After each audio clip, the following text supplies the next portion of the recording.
Abra comigo a palavra de Deus nesta manhã no Evangelho de Mateus, no capítulo de número 7. Nós leremos versículo de número 24 ao versículo de número 27. Esta porção das Escrituras, Mateus capítulo de número 7, versículo 24. O Senhor Jesus aqui falando: todo aquele, pois, que escuta estas minhas palavras e as pratica, assemelhá-lo-ei ao homem prudente que edificou a sua casa sobre a rocha. E desceu a chuva, e correram rios, e assopraram ventos, e combateram aquela casa, e não caiu, porque estava edificada sobre a rocha. E aquele que ouve estas minhas palavras e não as cumpre, compará-lo-ei ao homem insensato, que edificou a sua casa sobre a areia. E desceu a chuva, e correram os rios, e assopraram ventos, e combateram aquela casa, e caiu, e foi grande a sua queda. Baseado nestas palavras do Senhor Jesus, o nosso título nesta manhã é sobre prudência cristã, a vereda da santificação. Queridos amigos, o Senhor Jesus Cristo, Ele conclui aqui o seu grande discurso, entregue àquelas multidões ali à beira do lago da Galileia. Sermão este, o maior de todos os sermãos proclamado por Ele, que Ele decidiu entregar logo no início, nos recordamos, logo no início do seu ministério aqui nos primeiros capítulos de Mateus, quando um grande número de fãs, entusiastas e também de discípulos começaram a se aglomerar em multidões em torno do Senhor Jesus e segui-lo para todas as partes. E então, tendo concluído este seu grande sermão, aqui no capítulo de número 7, o Salvador agora ele comanda os seus discípulos à ação. E isso ele passa a fazer então a partir do versículo de número 13, que é a parte final, a conclusão final desta parte final do Sermão do Monte. Um comando à ação. E você se recorda que ao longo de todo o seu discurso dirigido aos seus discípulos, que estavam ali mais próximo dele, naquele monte, junto ao lago da Galileia, e as multidões que se espalhavam por toda parte, ele diz que o caminho do verdadeiro discipulado, de um verdadeiro discípulo, será bifurcado continuamente ao longo de sua jornada. E você se recorda que desde o capítulo 5, do início do Sermão do Monte, até aqui, o caminho do verdadeiro discípulo é bifurcado de muitas maneiras. Desde o início, no capítulo 5 até o final, nós vimos como este caminho se divide em dois, continuamente se bifurcando. Jesus Cristo falou sobre dois tipos de justiça: a justiça do reino de Deus, daquele que pertence ao reino de Deus, salvo, regenerado, em contraste, bifurcando com a justiça dos fariseus. Ele fala sobre dois tipos de tesouros: uma estrada larga, uma estrada apertada. Ele fala sobre hipocrisia e sobre sinceridade espiritual. Ele fala sobre este mundo e o mundo vindouro, tesouros na terra e tesouros no céu. E continuamente ele está contrastando o reino deste mundo, a religiosidade de homens não salvos, com o reino eterno, verdadeira salvação e a justiça do reino. E o Senhor Jesus, então, depois de fazer tudo isso, ele comanda a ação aos seus discípulos. E ele diz que a escolha que os discípulos deveriam fazer, deveriam tomar, está agora diante deles, e é fortemente contrastada entre uma escolha de complacência espiritual, de uma religiosidade complacente, e de uma comunhão sincera, verdadeira com Deus vivo, em busca de uma verdadeira justiça. Ele põe isso nesses termos: fome e sede por retidão de caráter. E nós vimos também que a declaração-chave em todo o Sermão do Monte são as palavras do Senhor Jesus Cristo no versículo de número 20 do capítulo de número 5, onde ele diz, resumindo: porque vos digo que se a vossa justiça, discípulos, não exceder a justiça dos escribas e fariseus, de modo nenhum entrareis no reino dos céus. E o ensino do Salvador, então, desde então, é mostrar que não é tentar parecer-se uma boa pessoa, mostrar-se piedoso na igreja, fazer algo maravilhoso, sobrenatural, que nenhum outro homem pode fazer, que levará alguém para dentro do reino de Deus, mas sim a obediência e a submissão à palavra do Senhor. E isso, obviamente, não como meio de salvação, mas como a expressão de uma fé sincera, de uma absoluta confiança no Senhor. O fruto mais visível de uma pessoa regenerada, junto com santificação, é obediência, é submissão à palavra do Senhor. E então, depois de dizer todas estas coisas, nós temos aqui agora o seu apelo conclusivo do sermão, onde o Senhor Jesus Cristo pintou 2 quadros para ilustrar este fato de que o crente deve submeter-se à palavra de Deus. E ele agora, por fim, então, tendo feito isso no versículo 13 versículo 15 ao versículo de número 23, esses primeiros 2 quadros, ele agora, por fim, nesta porção que nós iremos considerar, coloca diante de mim e de você este último quadro, esta última figura. No versículo de número 24 a 27, ele passa a falar sobre o perigo de negligenciar ouvir a palavra de Deus, não está abrindo a palavra de Deus, não está com regularidade sob o som do ensino da palavra de Deus, o perigo de negligenciar a palavra e a tragédia de não praticar a palavra de Deus. E tudo isso é comparado pelo Senhor Jesus Cristo a uma grande tragédia, a uma queda trágica. Bem, queridos amigos, por que cristãos muitas vezes caem feiamente?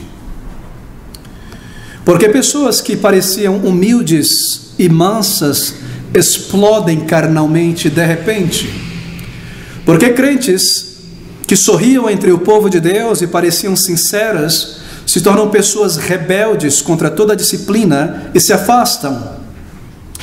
Porque crentes muitas vezes no meio da provocação desmoronam em autocomiseração de repente? Porque discípulos às vezes com muita facilidade de repente abandonam o seu lugar na obra do Senhor? Porque crentes são de repente às vezes distraídos pelo mundo e põem de lado suas responsabilidades cristãs e você não os vê mais com aquele fervor de antes? Porque crentes de repente são carregados pelo mundo em seu entretenimento, em suas buscas? Bem, a resposta a estas perguntas que às vezes nos deixam perplexos está aqui nesta passagem. E o Senhor Jesus Cristo diz que isso é o resultado de um discípulo por muito tempo ter sido insincero diante da palavra de Deus. Por um lado, ter negligenciado ouvir a palavra de Deus com frequência e regularidade, santificar-se na palavra de Deus. E por outro lado, a tragédia, algo mais sério, a tragédia da insinceridade de não pôr em prática aquilo que tem aprendido na palavra de Deus. E o resultado é tudo isso que eu acabei de mencionar, que crentes de repente parecem mudar, esfriar, se afastar do seu posto, agir carnalmente. Bem, a palavra de Deus nos informa a respeito destas coisas. Se a palavra de Deus é deixada na igreja e eu não a levo comigo durante a semana, então eu não posso pô-la em prática. Muitas vezes crentes em Jesus Cristo estão na igreja ouvindo a palavra de Deus e eles são tocados pela palavra de Deus e movidos, e uma descoberta doutrinária acontece, algo que os liberta, deveria pelo menos libertar de algum erro, ou que os santifica. Todavia esta palavra que foi ouvida, ela é deixada dentro da igreja. Eu sigo a minha jornada ao longo da semana, não pondo em prática o que eu ouvi. Na leitura da Bíblia em casa, a palavra toca o meu coração, mas quando eu fecho a capa deste livro, eu deixo a palavra de Deus ali, eu não levo nada para a minha jornada no local de trabalho, para a vida na sociedade, para o meu lar. A palavra de Deus é ouvida na igreja e deixada na igreja, ela é lida na Bíblia e deixada na Bíblia, e o resultado, diz o Salvador, é uma queda trágica. E caiu, e grande foi a sua queda. O Senhor Jesus faz o seu apelo conclusivo àqueles homens e mulheres que ouviram cuidadosamente, eu não sei por quanto tempo, talvez por algumas horas, este seu grande sermão. Ele agora põe diante deles, nessas últimas palavras, nestes últimos versículos, o terceiro e último quadro que ilustra a consequência de ouvir e não praticar a palavra de Deus, de ouvir e deixá-la de lado. É a mesma advertência que ele inicia no versículo 21, dizendo: nem todo o que me diz Senhor, Senhor entrará no reino de Deus, dos céus, mas aquele que faz a vontade de meu Pai que está nos céus. E ele começa a advertência aqui. E a advertência aqui é sobre o perigo da falta de obediência, de estar contente com mero ouvir a palavra de Deus e não colocá-la em prática. E em sua advertência final, ele apresenta esses 3 quadros. O primeiro quadro está do versículo 15 ao versículo de número 20, onde ele refere-se a falsos profetas, e o objetivo do Senhor é advertir a não sermos enganados pela aparência, porque quão facilmente, irmãos, nós podemos ser enganados por falsos ensinadores, porque às vezes nós somos muito superficiais em nosso julgamento. Mais do que perguntar se o que dizem faz sentido ou parece bíblico, nós devemos aplicar outro teste, diz o Salvador, que é o teste dos frutos. Frutos do ensino, frutos da conduta e frutos do seu ensino na vida daqueles que o seguem. E o segundo quadro que o Senhor Jesus Cristo apresenta vai do versículo 21 ao versículo de número 23, onde ele mostra a imagem de pessoas que pensam que toda pessoa que diz Senhor, Senhor é um crente regenerado e um dia entrará no céu. Ele adverte contra falsos crentes, discípulos superficiais, e essa é uma figura designada para nos advertir do auto-engano espiritual, de nos enganarmos a nós mesmos concernente ao nosso estado espiritual, se a nossa fé está de fato fundada na palavra, em Cristo, em um arrependimento verdadeiro, e se somos uma nova criatura, ou se é mero ativismo religioso, mero conhecimento teológico ou bons sentimentos, desacompanhado de humildade, sinceridade e verdadeira dependência do Senhor. E aqui agora então ele apresenta este último quadro, que começa neste versículo de número 24 até a última porção, versículo de número 27. Queridos amigos, eu devo dizer que talvez estas palavras do Senhor Jesus Cristo aqui sejam as palavras mais devastadoras em toda a palavra de Deus. E observe você, elas são pronunciadas pelo próprio Senhor Jesus Cristo. E mais uma vez eu gostaria de alguma maneira tentar apelar à sua consciência nesta manhã, que no lugar de se assentar-se aqui como alguém que se assenta no sofá e vê uma televisão, e uma pessoa do outro lado da tela, você não olhe para esta palavra desta maneira, mas a tome como falando à sua mente e à sua consciência, diante dos olhos de Deus. Esta palavra é da parte de Deus e é pregada agora na presença de Deus, da parte do Senhor e na presença do Senhor. Ouça essas palavras, talvez as mais trágicas e devastadoras de toda a Bíblia, palavras que devem soar e reverberar continuamente em nosso coração, pronunciadas pelo próprio Salvador, o Senhor Jesus Cristo. Não é estranho, não é errado isso, dizem algumas pessoas. Não é estranho que um pregador termine o seu sermão com um tom tão negativo. Parece ir contra a tendência de nossos dias, não é? Da nossa sociedade moderna, de terminar tudo massageando o ego das pessoas, a cultura coaching, a cultura autoajuda. Não é estranho, dizem alguns, que Jesus Cristo tenha escolhido terminar esta pérola, este diamante de discurso, com palavras tão negativas, dizendo: e desceu a chuva, e correram rios, e assopraram ventos, e combateram aquela casa, e caiu, e foi grande a sua queda. Ponto final, acabou o sermão. Você já parou para pensar sobre isso? Bem, nós aprendemos aqui que um sermão não precisa necessariamente terminar em um tom positivo, porque as últimas palavras do Senhor em seu grande sermão são palavras de advertência. Na verdade, queridos, se você pensar com calma, ele termina com as palavras mais positivas possíveis. E caiu, e foi grande a sua queda. Essa é uma advertência à autoilusão espiritual, e o objetivo do Salvador, a soar esta sirene, é a nossa preservação. Pense sobre isso. Não é negativa, mas aqui está um sermão concluído com palavras tão firmes e até certo ponto tão trágicas.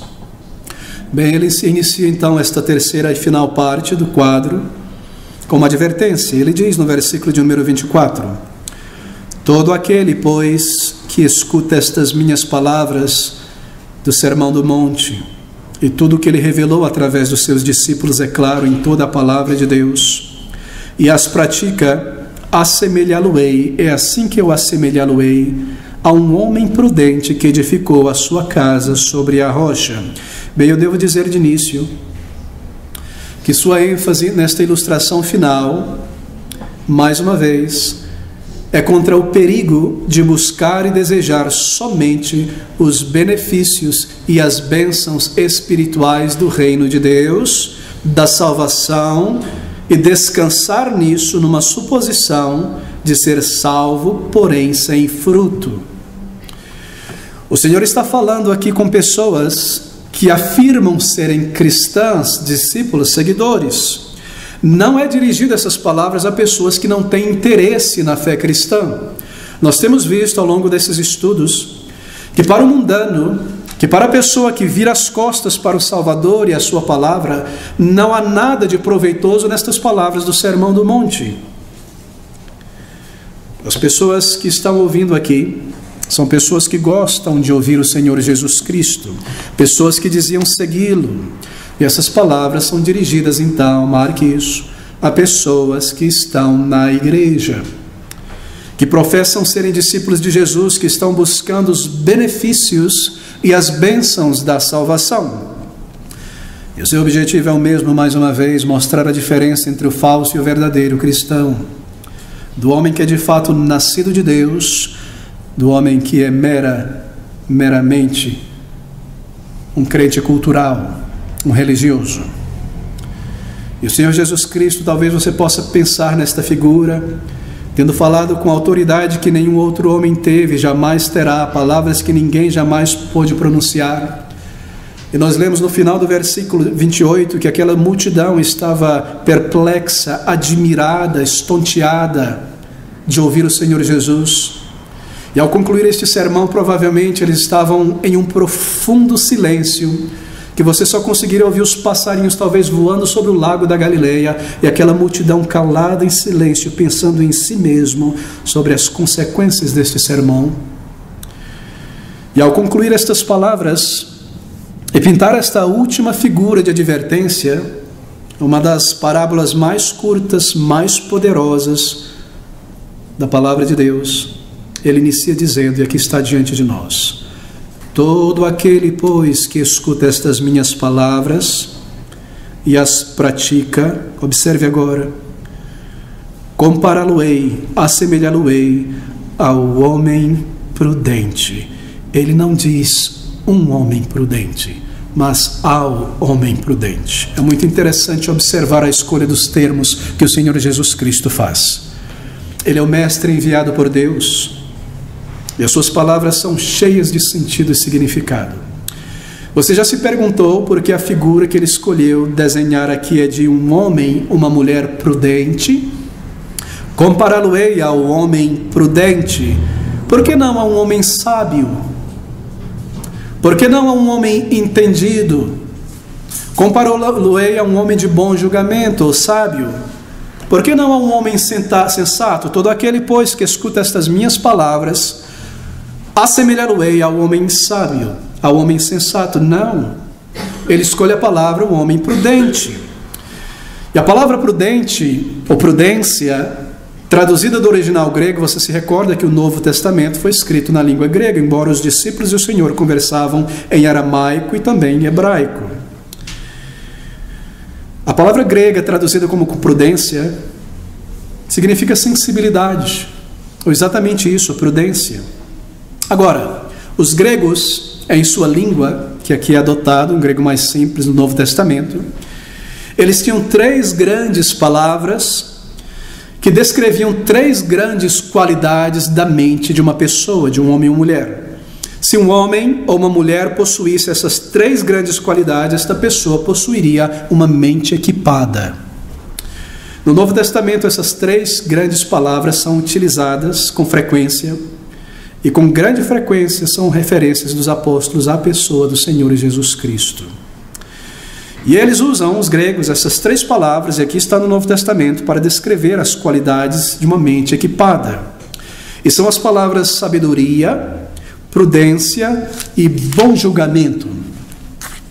As palavras gregas para sabedoria, sofia, para prudência, prunesis, e para bom julgamento, sinesis ou sunesis.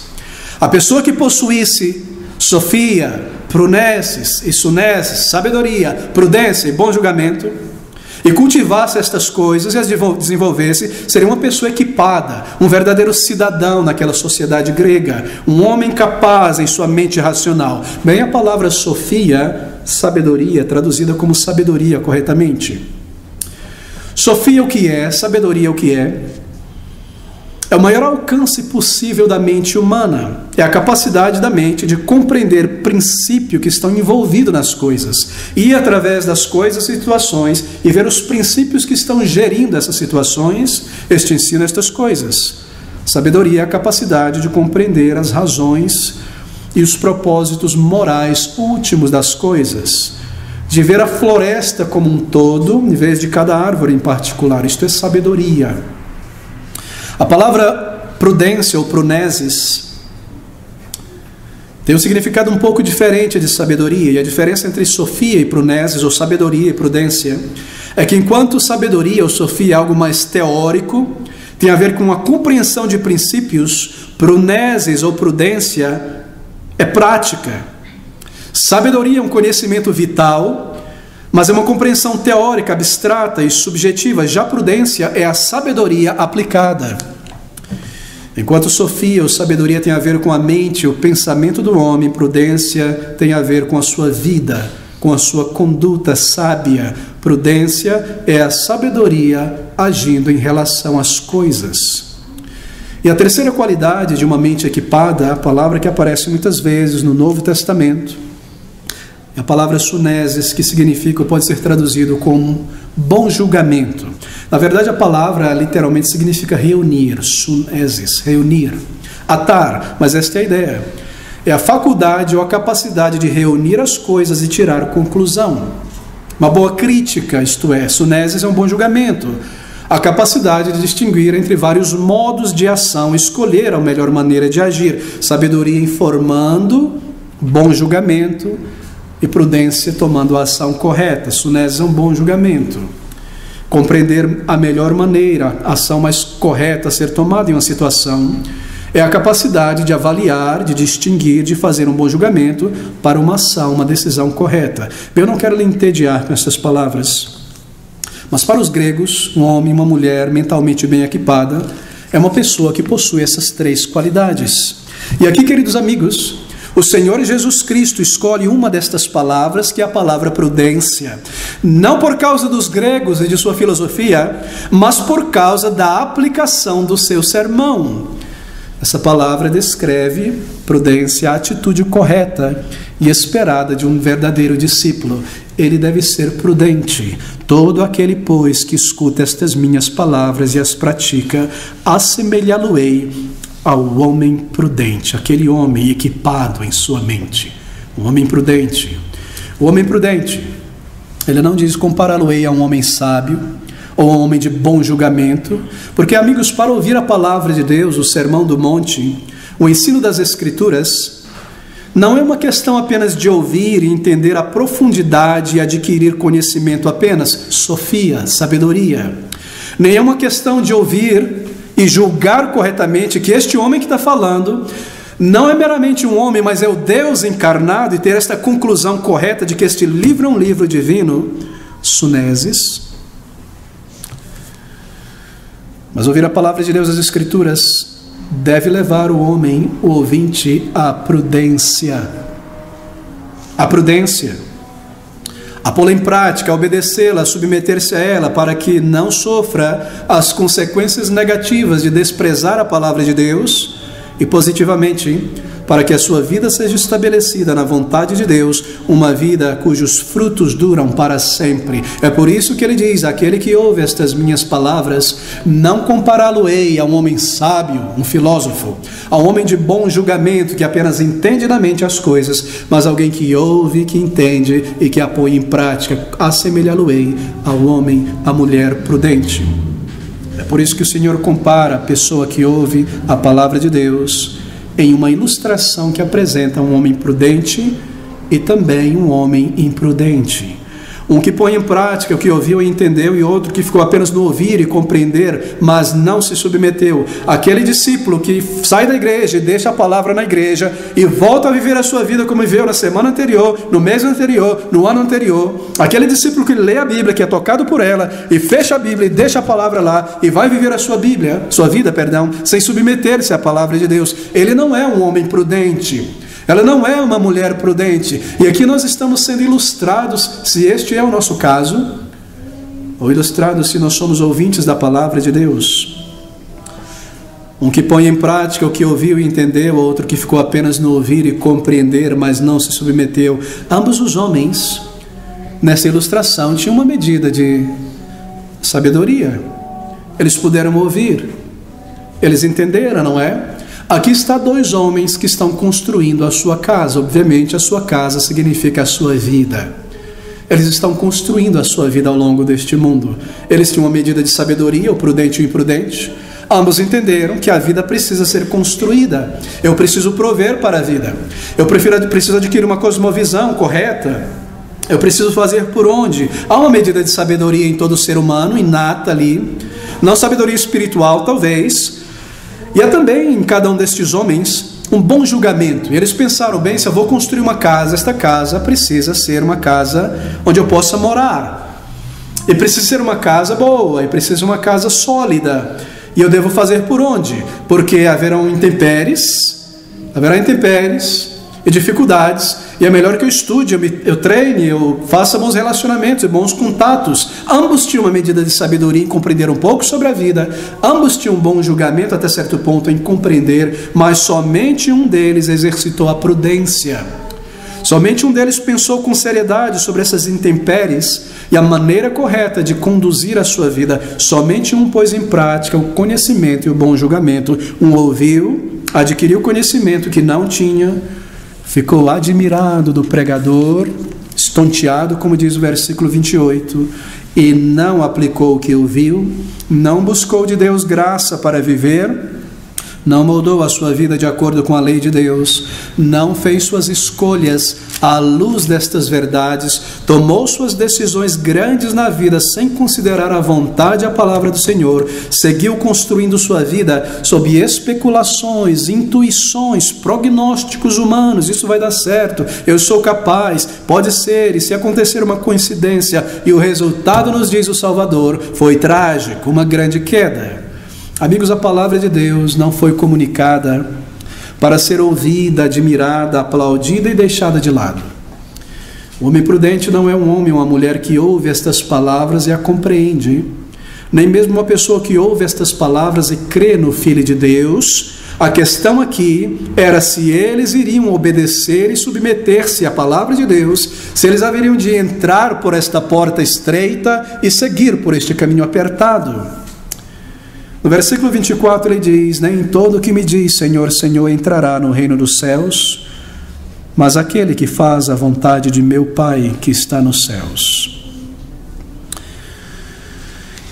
E aqui ele começa a fazer esta ilustração.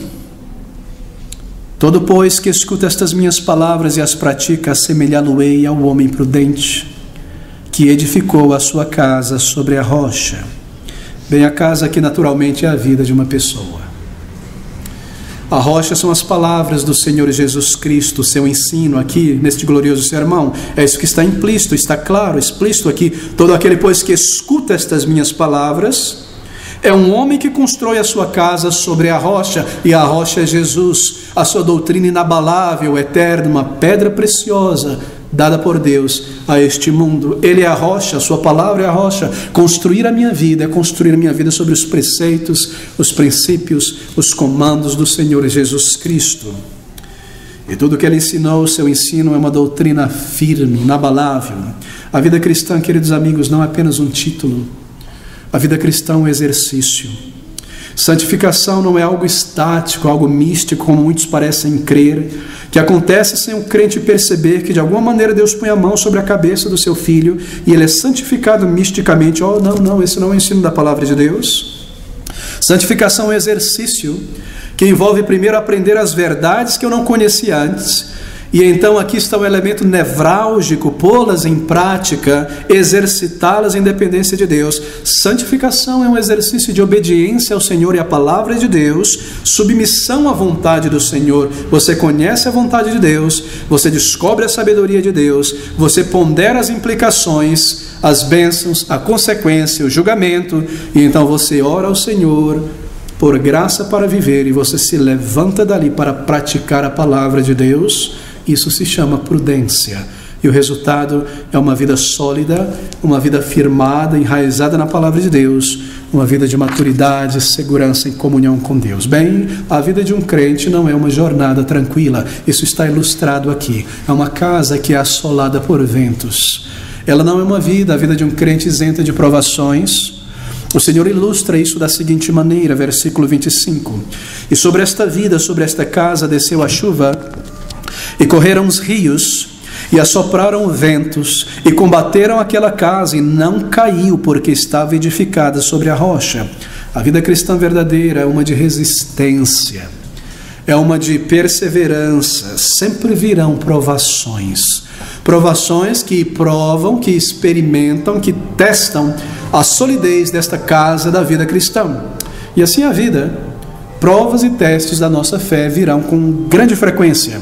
E amigos, estas provas, esses testes são necessários, você sabe. Senão muitos de nós permaneceríamos no auto-engano espiritual.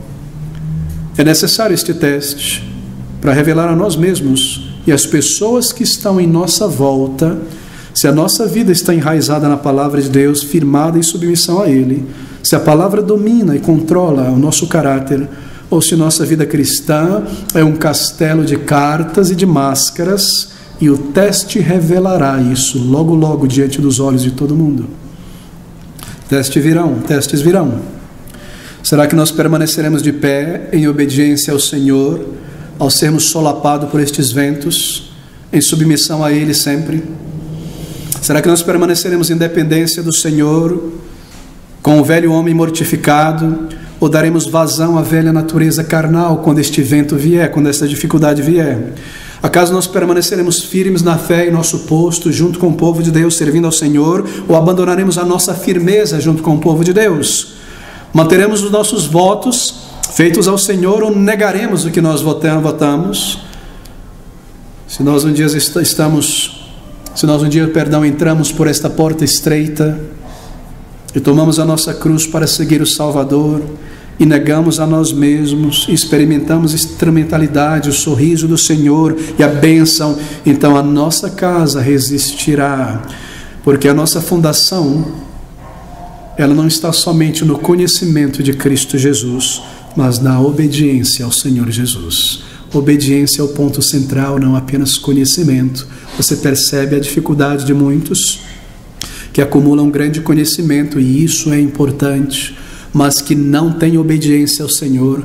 O resultado nós vemos, são pessoas fracas emocionalmente, que não têm controle sobre os seus músculos espirituais, são pessoas rixosas, são pessoas rebeldes, são pessoas que estão na internet debatendo sem fim, lançando lama no nome de Cristo e do cristianismo por conta de debates sem fim. São pessoas que têm ouvido e conhecido muitas coisas, mas não são obedientes à voz divina, e o resultado é trágico. Aqueles que constroem sua vida sobre a rocha de obediência ao Senhor, eles estão dizendo, na verdade, duas coisas. Eles estão dizendo que estão determinados a manter a palavra de Deus a todo custo em suas vidas, e que estão confiando no sangue redentor do Senhor Jesus para a misericórdia sobre os seus fracassos. Isso é obediência à palavra de Deus. Obediência no reino do céu nunca foi, obviamente, um meio de justificação, de receber perdão de pecados. Obediência é a maneira de exprimir a fé, é a obra que mostra a fé, obediência ao Senhor. Mas a despeito da clareza do Senhor Jesus Cristo, a despeito da ilustração que Ele apresenta, há sempre no meio cristão aquelas pessoas que querem construir sua vida sobre areia e chamar a areia de rocha. E o Senhor ilustra agora então o resultado desta autoilusão espiritual, de meramente ouvir e concordar com a verdade, mas nunca submeter-se a ela. Versículo 26. E aquele que ouve estas minhas palavras e não as cumpre, compará-lo-ei ao homem insensato.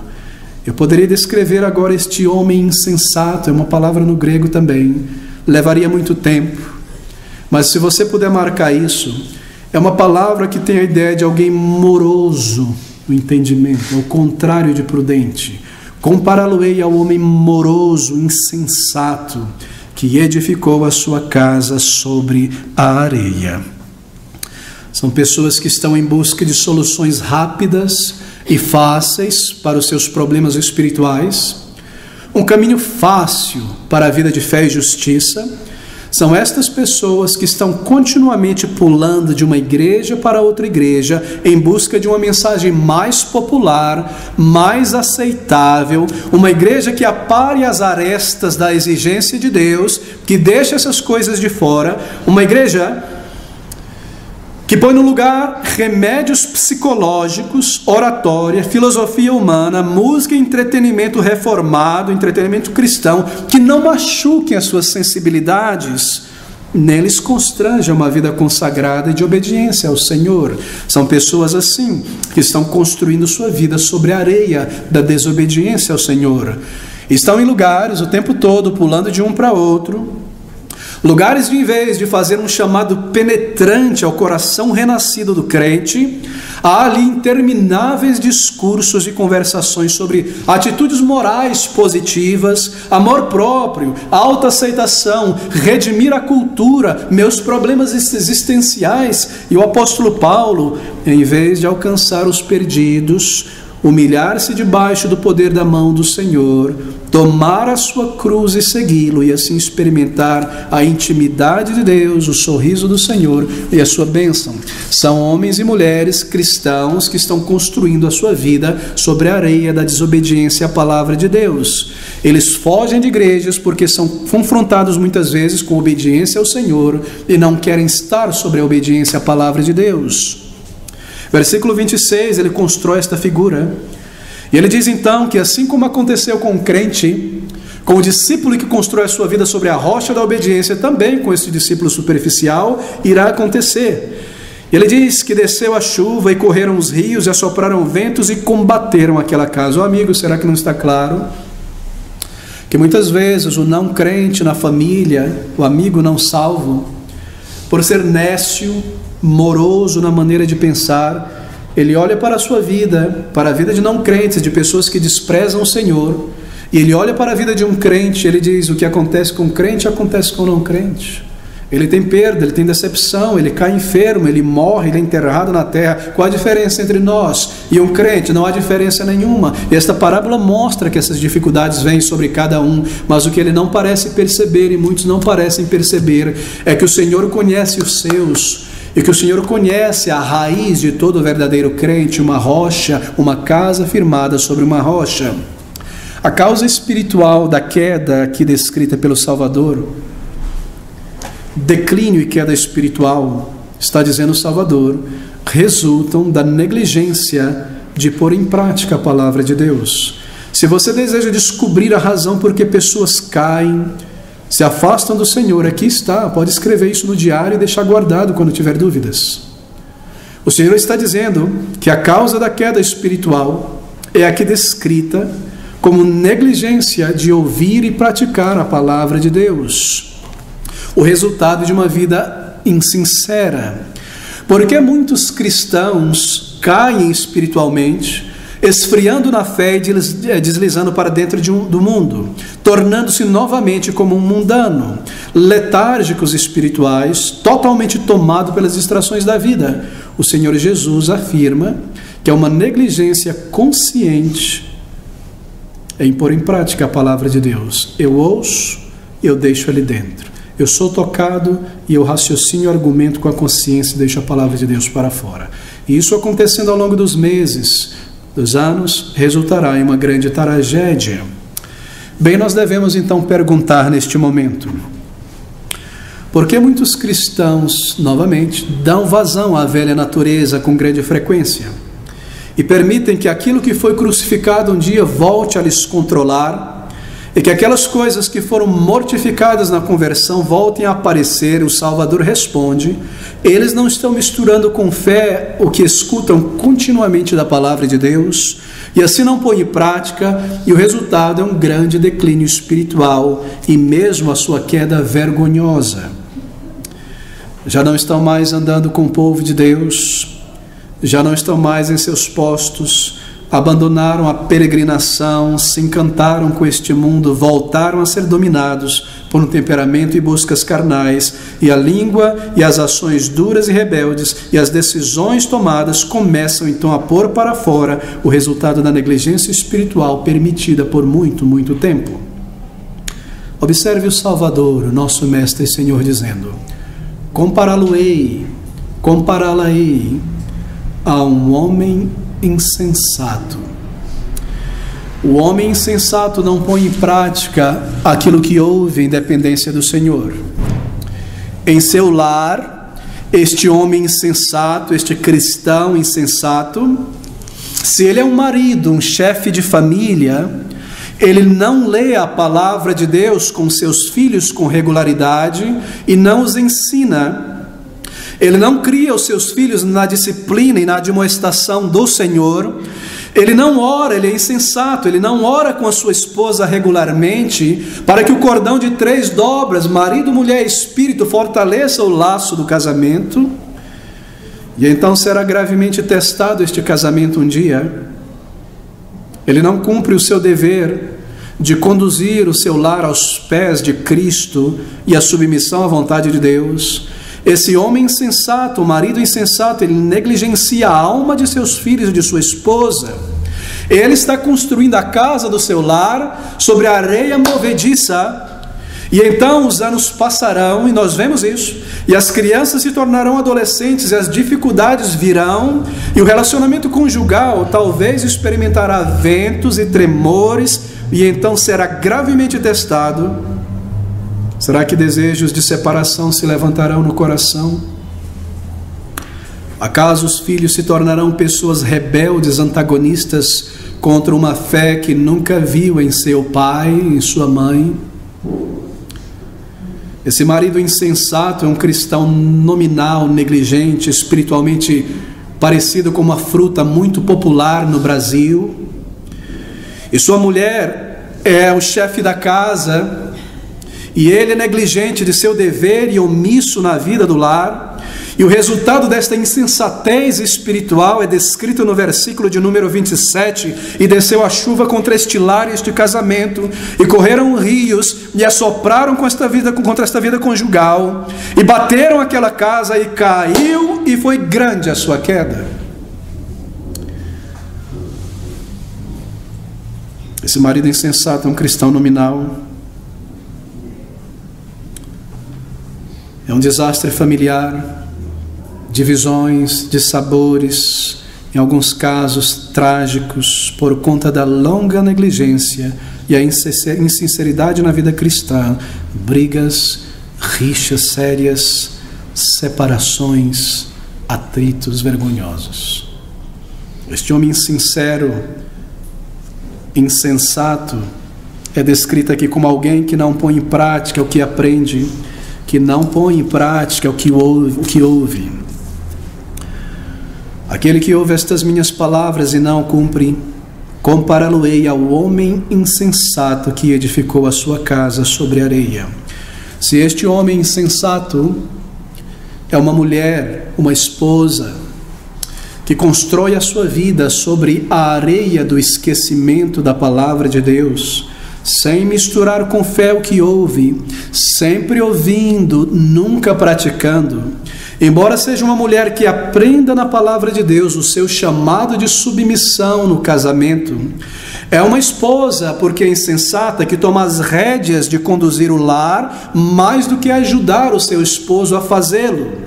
Se é uma pessoa impaciente, quando as coisas não estão indo de acordo com a sua maneira de pensar, se é uma pessoa iracunda, difícil de um marido suportar, e o marido parece preferir passar mais o dia no trabalho, e depois do trabalho estica um pouco mais, porque ele não quer voltar para estar com uma mulher rixosa. Se é uma pessoa que os filhos temem ela mais do que respeitam ela, ou se esta mulher insensata é uma pessoa ociosa, indolente, que no lugar de cumprir os seus deveres do lar e espirituais, passa o tempo no celular na mão, vendo a última fofoca do Facebook. O que fulano está falando, o que está falando de mim, qual é a nova novidade, o tempo está passando e não há oração, e não há leitura da palavra de Deus, e as coisas não são feitas no lar, e as responsabilidades são esquecidas. Então o resultado desta insensatez espiritual é descrita pelo Salvador neste versículo, dizendo: e desceu a chuva, e correram os rios, e sopraram ventos, e combateram aquela casa, aquele casamento, aquela família, e caiu, e foi grande a sua queda. E não é de se surpreender então quando ouvimos sobre conflito e discórdias no lar. A casa de um lar construído sobre papéis invertidos de marido e mulher, mulheres que não seguem seus maridos, maridos que não conduzem suas mulheres, filhos que não obedecem seus pais porque não têm exemplo, esfriamento espiritual, impaciência do marido, frieza no relacionamento, reclamações, rixas, distanciamento, não estão unidos fisicamente mais, não estão unidos no coração mais, há muito tempo. Mas se de outra maneira este homem insensato é um filho ou uma filha insensato, que embora um crente, mas não pratica o que ouve, e se torna uma moça, um rapaz negligente de seu dever de obediência aos seus pais e submissão àquilo que é aceitável a Deus no lar, ou se é um jovem ocioso, uma jovem ociosa, que somente se interessa por seus hobbies intelectuais ou lazeres passageiros, mas não cumpre com diligência o seu dever no lar, e não segue seu treinamento dos pais dado para a vida, embora seja um discípulo, então o resultado, queridos amigos, é descrito pelo Senhor Jesus no versículo de número 27. É um mau testemunho no lar, é a exasperação dos pais, é a perda de tempo precioso, é o enfraquecimento moral, pessoal, é a tendência para a carnalidade maior e maior, é a perda de privilégios no lar, a perda da boa vontade, da confiança dos pais, é retrocesso na vida, porque este jovem, embora afirme ser um discípulo de Cristo, não abraça com fé a palavra de Deus e ouve a palavra de Deus imaginando que isso é somente para os seus pais. Se este homem insensato é um membro de igreja, uma pedra viva no templo vivo de Deus, mas é negligente em sua frequência ao ouvir da palavra de Deus, e pior ainda, não põe em prática aquilo que ouve, o resultado desta insinceridade é que este crente insensato, este homem, esta mulher insensata, deixa de ser então gradativamente uma parte orgânica e efetiva no corpo de Cristo, na comunhão do povo de Deus, e no esforço de levar o Evangelho adiante a almas, e se torna no lugar, deixa de ser uma pedra viva, gradativamente se torna uma pedra de tropeço e uma pedra no sapato dos trabalhadores. Torna-se uma pedra de tropeço. Suas palavras, suas murmurações, sua maledicência fazem com que outros crentes sejam contaminados. É um homem insensato, é uma mulher insensata, embora se diz um cristão, e faz com que os mais novos na fé tropecem e caem de sua vida consagrada e não mais estão na igreja, e se tornem pessoas preocupadas com coisas passageiras desta vida. Esta pessoa se torna uma pedra no sapato da obra do Senhor, uma pessoa difícil, uma pessoa resistente, uma pessoa soberba, criador de casos, questionador de todas as coisas, não satisfeito com nada, tudo é negativo, esse pastor é negativo, esse irmão é negativo, o governo da igreja é negativo, a música é negativa, tudo é errado, tudo está errado. E o resultado dessa insensatez, de não humilhar-se debaixo da poderosa mão do Senhor, são divisões, maus sentimentos no meio do povo de Deus, diminuição do fervor cristão no serviço do Senhor, separação entre amigos e irmãos, desencorajamento dos trabalhadores, a obra do diabo sendo feita no meio do povo de Deus, e o resultado final será a sua própria queda espiritual, caindo debaixo da mão disciplinadora do Senhor. Que palavras não é, queridos irmãos? Aquele que ouve estas minhas palavras e não as cumpre, compará-lo-ei ao homem insensato que edificou a sua casa sobre a areia. E desceu a chuva, e correram rios, e assopraram ventos contra aquela casa, combatendo aquela casa, e caiu, e foi grande a sua queda. Queridos irmãos, esta é a aplicação final do Senhor Jesus Cristo. Se você não estava aqui quando nós iniciamos este Sermão do Monte, lá no capítulo 5, eu lhe recomendo fortemente a retornar e ouvir este estudo.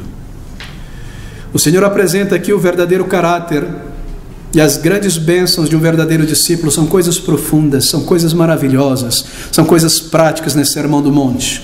Mas nesta aplicação final, o Salvador nos deixou entre a areia e a rocha, entre a confiança e obediência no Senhor e a rejeição final das palavras do Senhor, e nos desafiou então a escolher a nossa postura.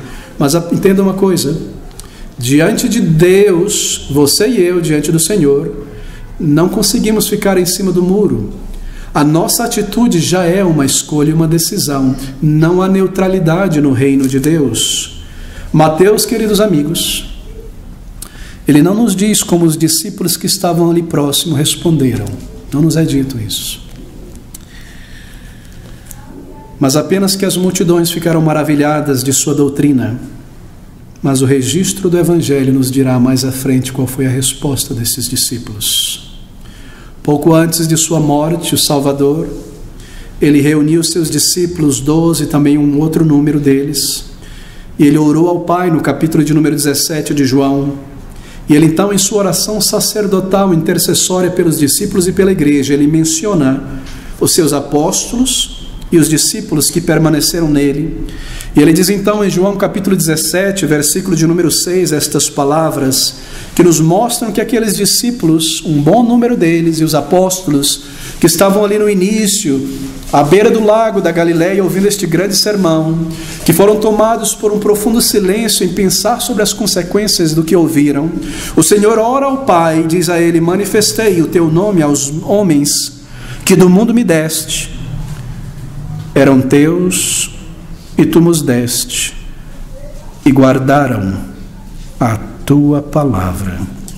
Não é belo, queridos irmãos, saber que aqueles galileus, pescadores, pessoas simples como você e eu, que tiveram um grande privilégio de ouvir a palavra do Senhor, pobres como você e eu, fracos, e pensaram com seriedade em sua alma sobre o que ouviram, guardaram a palavra do Senhor até o final. Ele recomenda esses discípulos como homens que guardaram a sua palavra, que viveram, que poram em prática, que submeteram ao Senhor. Eles ouviram e obedeceram, eles praticaram. Certamente Pedro praticou com sua esposa e os seus filhos, Lucas e João como um jovem entre seus pais, e obedeceram ao Senhor e santificaram as suas vidas, e ouviram e pensaram e oraram ao Senhor: me ajuda a viver, Senhor, isso que eu ouvi de meu Salvador. Eu me humilho debaixo da tua poderosa mão. E o Senhor os abençoou porque eles guardaram a palavra até o final. Vidas construídas sobre a rocha, que é o ensino do Salvador, embora eles foram também assolados por ventos, correntezas, como nos diz o Senhor na parábola. E quase todos eles morreram de maneira cruel, decapitados, arrastados por cavalos, surrados, queimados vivos, e de tantas maneiras, como um incrédulo muitas vezes morre. Sua vida foi fundada sobre a rocha eterna, sua segurança estava firme, e todos eles, como o apóstolo Paulo, poderiam dizer ao final de sua vida: guardei a fé, as palavras do Senhor. Desde agora a coroa da vida está guardada para mim. Construir a sua casa sobre a rocha, sua vida fundada na palavra de Deus, não significa somente ouvir domingo após domingo e abrir a Bíblia em casa, mas assim como fruto de um coração agradecido pela salvação recebida, colocar os comandos do Senhor em prática, renunciar à vontade própria, abraçar a vontade do Senhor.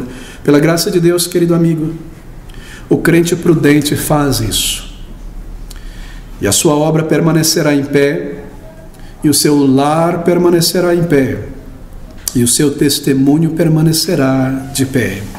e Ele próprio permanecerá em pé quando o juízo final da ira de Deus cair sobre toda a humanidade naquele grande dia. Sua fé para a salvação foi fundada em Jesus Cristo, sua vida foi firmada nele em verdadeira submissão, e mesmo o dia de julgamento para este crente sincero será um dia de triunfo. Ouça essas palavras do Salvador, concluindo o seu glorioso sermão. Ele diz: todo aquele, pois, que escuta estas minhas palavras em toda a Bíblia e as pratica em dependência do Senhor, assemelhá-lo-ei ao homem prudente que edificou o seu lar, a sua vida, o seu casamento sobre a rocha. E desceu a chuva e correram rios, e entraram lobos em seu caminho, e falsos irmãos em sua jornada, e sopraram ventos das dificuldades desta jornada e deste mundo, e combateram aquela casa deste cristão, e não caiu, porque estava edificada sobre o próprio Senhor Jesus Cristo, a rocha